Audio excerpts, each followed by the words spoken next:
think dogs end up kind of now in that gray area where they kind of go, ah. So I can kind of get up and kind of break the commands, and as long as, oh, hey, but I'm back. Yeah. Those dogs need a correction.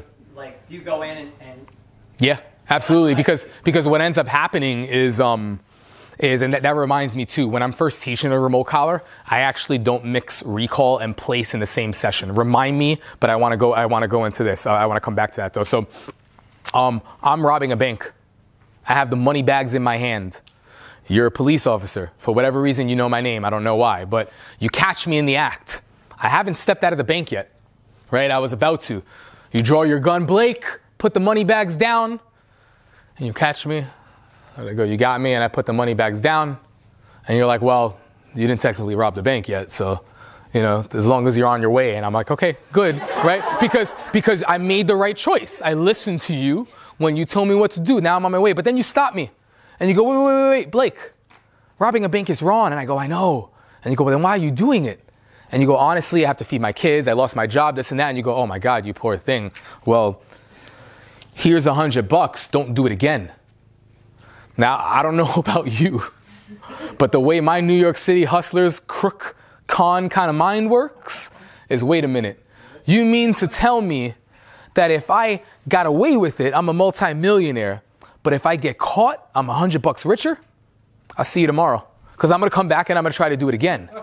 You see what I mean? So in that moment, that's where consequence has to outweigh the reward, and a dog has to learn how to avoid that. Otherwise, if there's no consequence after, you imagine if when you're speeding on a highway, I pull you over and I go, listen, the speed limit's 65. Don't do this again.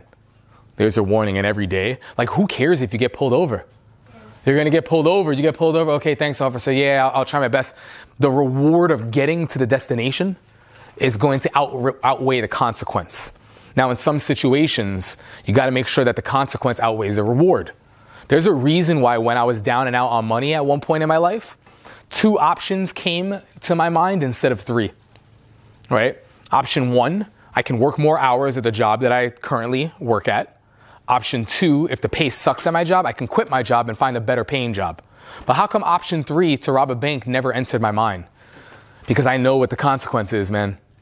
And for me, unless you present me with an Ocean's 11 kind of like setup where it's like foolproof, the risk of robbing a bank and getting caught is not worth me trying to do it.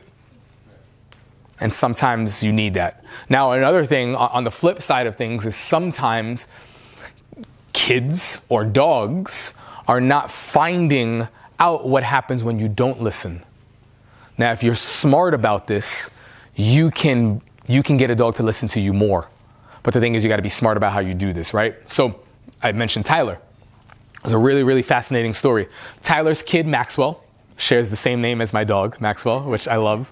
I'm planning on buying him a mug that says, "You'll always be my number one," and like Maxwell, but have it be Maxwell's face, my dog, which I think would be really funny. But Tyler's kid, Max, was going through a why phase. Why, right? And at that age, kids throw fits just because that's what kids do, right? So I don't remember how old he is, maybe 4, around the age where you can remember your first like snowfall. Wakes up in the morning and the backyard is like untouched. Maybe like squirrel tracks, but like untouched, right? So he wants to go outside, he wants to play, he's read the books, he's seen everything, right? The snow is fun. So Tyler's like, you want to go play? Like, yeah, let's do this. Put your coat on. Kid puts his coat on. You got to put your boots on, buddy. Kids will be kids. The kid throws a tantrum. I don't want to put my boots on, blah, blah, blah. You got to put your boots on, otherwise it's going to be cold, this and that. I don't want to put my boots on. Go back and forth for a while. Finally, Tyler, you know what? He'll take the boots, puts it by the door. You want to go outside? Go ahead, go. Let him go barefoot. The kid lasted 10 seconds. Cried because he was cold, his feet were wet, and he was burning. Guess what, though? Dad comes to his rescue, dries his feet off, warms him up, right? Tells him, hey, buddy, you want to play outside? No, I don't want to because it's cold. It's like, you won't feel that if you put your boots on. But he had given him the direction prior, and then he learned his lesson because I told you to put your boots on, you didn't, and that's what happened. Till this day, and there might be reminders that come every now and then, but till this day, anytime dad gives Max advice, without hesitation, he does it. Because he thinks dad is like a superhero. You're like, you know what I mean? Like, dad told me to put my boots on and I didn't, that's what happened. Dad said to sit. Let me sit, because who knows if I don't, what's gonna happen? You see what I mean? Sometimes we're depriving our dogs of learning the lesson of what happens when you don't take direction. And there's a lot of benefit to that.